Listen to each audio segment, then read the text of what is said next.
Hello बच्चों, चलिए आज का हमारा प्रश्न है 12 पुस्तकों में से 4 पुस्तकों के चयन की विधियां ज्ञात कीजिए। यदि एक पुस्तक सदैव ली जाती है तो हमें चयन की विधियां देखनी है। तो यहाँ से इस प्रश्न को करने हेतु हमारे पास यहाँ से हमारी मुख्य अवधारणा कार्य करेगी।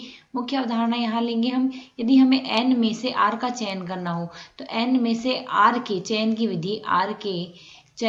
विधि, यह हमें बतानी है। r के चयन की विधि कितनी होगी? तो n पदों में से यदि r पदों का चयन करना हो तो कुल विधियां आएंगी यहाँ से NCR, और NCR को सरल करके लिखा जा सकता है n का फैक्टोरियल बट्टे r का फैक्टोरियल गुणा में n माइनस r का फैक्टोरियल। अब हमें 12 में से 4 पुस्तकों का चयन करना है और एक पुस्तक सदैव ही ली जा रही है।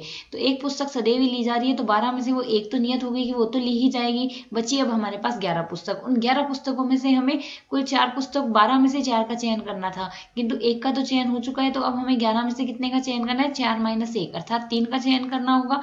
तो यहाँ से कुल प्रकार जितने प्रकार से ली जा रही है तो वह आ जाएगी हमारे पास 11C।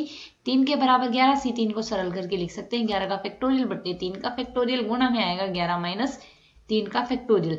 अब इस पद को यदि हम आगे सरल करें तो मान यहाँ से आ जाएगा 11 का फैक्टोरियल सरल करके लिखा जा सकता है 11 गुणा 10 गुणा 9, गुणा में आएगा हमारे पास यहाँ से 8 का फैक्टोरियल और बट्टे में आएगा यहाँ से 3 का फैक्टोरियल को सरल करके लिख सकते हैं 3 गुणा 2 और 8 का फैक्टोरियल आएगा साथ में, क्योंकि 11 माइनस 3 8 होगा।